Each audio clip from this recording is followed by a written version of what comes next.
Have you ever said to yourself, I love my child so much, there isn't anything I wouldn't do for them? Of course you have. You're listening to this podcast because that's exactly who you are. But have you ever quietly wondered, did I love them so much that I tried to protect them from getting hurt? Did I do too much? Did I step in too quickly, solve too often, rescue when I should have waited? These are not easy questions to ask yourself, but they are important. What I'm describing has a name. It's called helicopter parenting. Now get this. Researchers define it as developmentally inappropriate over-involvement. Wow, that's a mouthful. It can include solving problems they are capable of solving, intervening in academic, work, or personal issues, making decisions for them, or preventing discomfort because it's too hard for you to watch them struggle. Notice that last part? Too hard for you. Because that's the truth.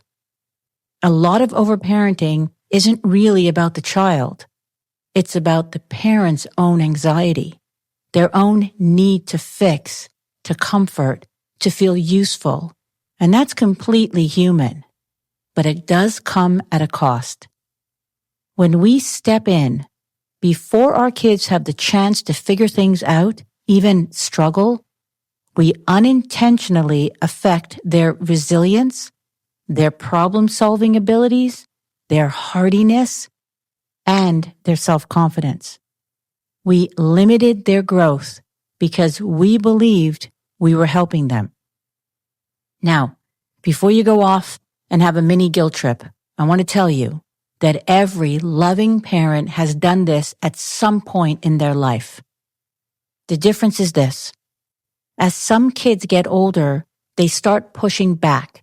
They stop wanting your help. They might even stop telling you things because it's in their nature to solve things on their own. While other kids are not like that. They accept your help, and over time, they become dependent on you to manage their life and fix their problems until you can't. Today, we're going to look at what the research says about helicopter parenting and whether overprotecting our children from discomfort may be linked to young adults who today are struggling to launch. And please, do me a favor. I do not want you to feel blame or shame for anything you're about to hear. This podcast is about education, inspiration, healing, and change. That's it. Nobody handed you a manual for parenting an adult child before this stage, so you cannot be held responsible for what you did not know. But now you are capable. You can help them through this period. I'm Shari Jonas, and this is Launch. So if you've ever wondered whether your parenting style contributed to your adult child's dependency, and more importantly, what you can do about it, this episode is for you. And before you anticipate the worst, let me say this clearly. The research shows a correlation, but not a direct cause. So let's talk about what the research actually says, and I'll keep it brief. Studies on overprotective or helicopter parenting have consistently shown a strong link to young adults who are more dependent, less motivated, struggle to solve problems, feel more anxious or depressed, report lower self-confidence, and are unsure about who they are or what direction to take in life. Now that last one, identity, is worth pausing on because it doesn't get talked about enough. One of the core developmental tasks of young adulthood is asking these questions. Who am I? What do I believe in? What do I want? What am I capable of? And you answer those questions by doing things, by trying and sometimes failing, by navigating conflict on your own, by making decisions and living with the outcome. Every time a parent steps in and removes that experience, that young person misses the opportunity to discover themselves. Over time, they don't just lack skills like resilience, they lack a sense of self. They genuinely don't know who they are because they've never had to find out. That's what the research shows. But what it doesn't support is the idea that overprotective parenting alone causes a failure to launch situation.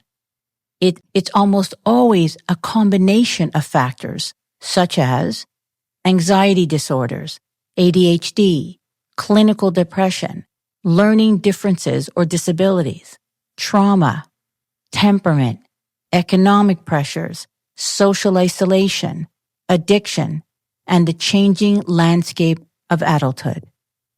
So if your adult child is stuck, unmotivated, anxious, avoiding responsibilities, still entirely dependent with no plans for the future, it's not because of just one thing. But since you are their parent, you do have influence, not control. There are many things you can't control, like the economy or their personality.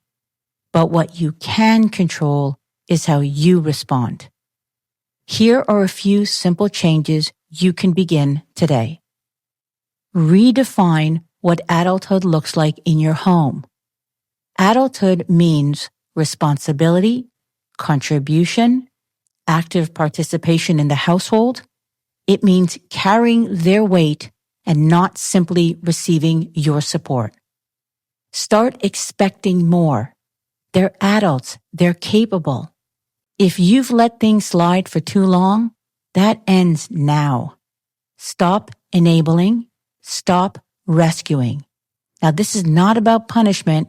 It's about preparation. Because adulthood is practiced where they live.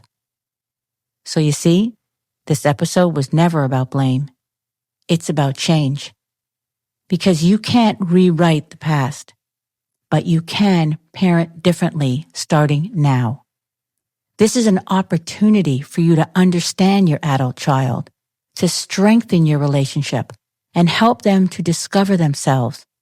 Not sit around waiting. No, that ship has sailed. Now, it's time for you to step into your role as their guide. And if you don't know how, you can learn. I'm Sherry Jonas, and this is Launch. If you enjoyed this little mini rant, remember to hit the subscribe button so you never miss another. And please share it with someone who might need to hear it. And as always, thank you for listening.